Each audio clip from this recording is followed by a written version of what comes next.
The morning sun bathed the sleepy town in a warm golden light as Deshawn and Marcus stepped into the familiar diner on Main Street. The bell above the door jingled softly, drawing a few glances from locals sipping coffee or reading newspapers. Dressed in plain jeans and faded t-shirts, the twin brothers looked like any other travelers, quiet, polite, and unassuming. But beneath their calm demeanor lay years of intense discipline, sacrifice, and service that no one in the town could imagine. They nodded respectfully to the waitress, helped an elderly man with his cane, and even picked up a child's fallen toy on their way to a corner booth. There was no need for them to talk much. A glance, a nod, a silent understanding passed between them. They had seen war, endured loss, and walked through fire together, but here, they just wanted peace. Their hometown had changed little, but the quiet murmurs and occasional sidelong glances reminded them that some things, especially old prejudices, still lingered. Yet they never reacted. They chose kindness over confrontation, humility over pride. They visited their mother's grave that afternoon, laid flowers, and stood in silence. These weren't men seeking recognition, they were seeking normalcy. To the townsfolk, they were just two quiet black men returning home. No one knew they were elite military commandos, trained to survive the worst conditions on Earth. And no one imagined that soon, their strength and restraint would be tested in a way that would change the town forever.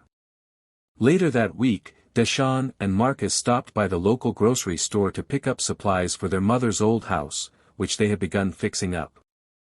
As they walked out with bags in hand, they noticed an elderly white woman struggling with her walker and a heavy sack of dog food in the parking lot. Without hesitation, Marcus stepped forward and gently offered his help. Deshawn took her bags, offering a warm, "Ma'am, let us give you a hand." The woman smiled, surprised by the kindness. "Such gentlemen," she said softly, as they helped her to her car. Nearby, leaning against a truck, a group of young white men watched the exchange with narrowed eyes. Tattoos peeked out from under their sleeves, and their body language was loud with resentment. One of them, chewing tobacco, muttered just loud enough for the twins to hear, "Ain't your neighborhood." Deshawn heard it but didn't flinch.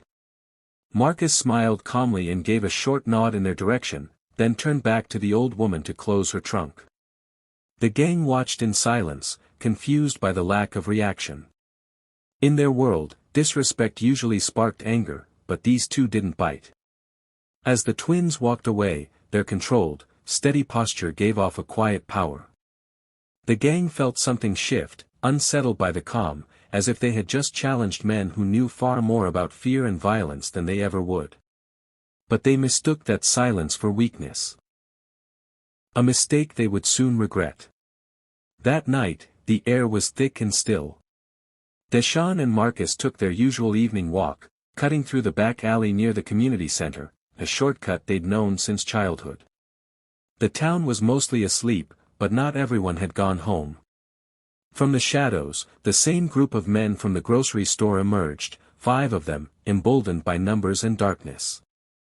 One carried a bat slung casually over his shoulder, another flicked a knife open with a metallic click. They blocked the alley exit, surrounding the twins with smug grins and hatred in their eyes. Well, one of them sneered, "Thought y'all were brave helping old ladies. Let's see how brave you are now." Deshawn and Marcus didn't flinch. Their eyes scanned the group, measuring distances, predicting movements, calculating outcomes in seconds. But still, they said nothing. "You boys lost," another taunted, stepping too close. Marcus calmly reached into his jacket pocket. The gang stiffened. Slowly, he pulled out his military dog tags and held them up to the moonlight. The metal gleamed. "We've seen worse than this," he said softly. Then, it happened fast, too fast for anyone to react. One gang member lunged with the knife. In a blur, Deshawn disarmed him, flipped him onto the ground, and pinned him with effortless precision. Marcus ducked a swing from the bat, twisted the attacker's wrist, and sent the weapon clattering. No punches thrown in anger, no excessive force, just clean, efficient control. In less than a minute, the entire group was disarmed and stunned, lying on the ground or stumbling backward. Deshaun looked down at the one who started it all. We don't fight because we hate. We fight so others don't have to. They walked away, leaving only silence, and 5 broken egos, in their wake. The next morning, the town's small church filled slowly with the usual mix of familiar faces, families, elderly couples, and a handful of curious newcomers.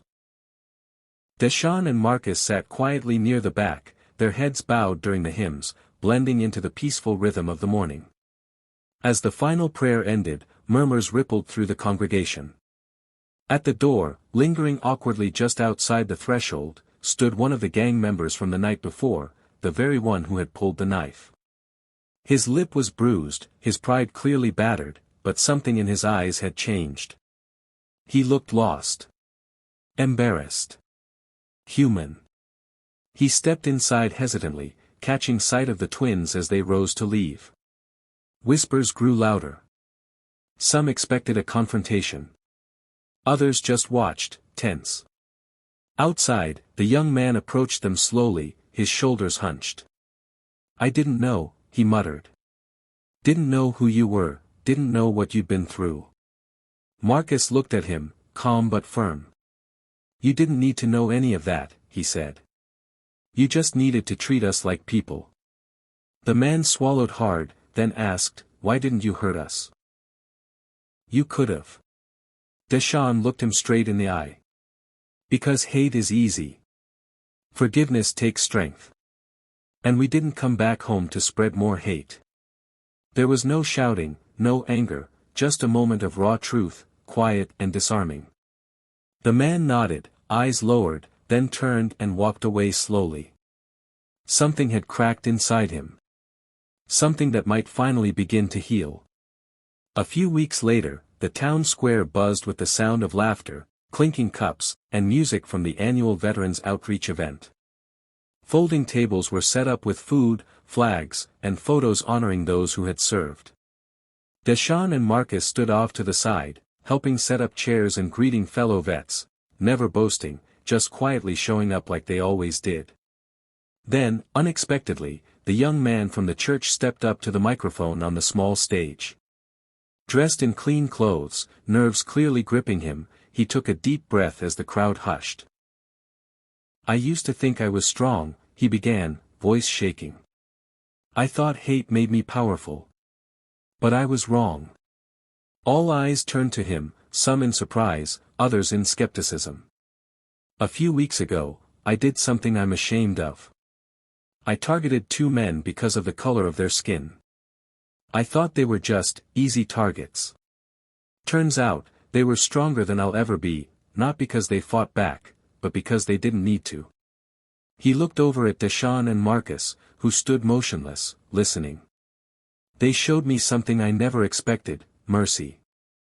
And that changed everything." The crowd was silent, the air heavy with realization. Then came a slow clap, from an old war veteran, then a few others, building into applause. Later that day, the young man joined the twins at the veterans' booth, volunteering quietly beside them. Sometimes, it's not the fight that changes people, it's the forgiveness. And in that small town, for the first time in a long time, hope had a chance to grow.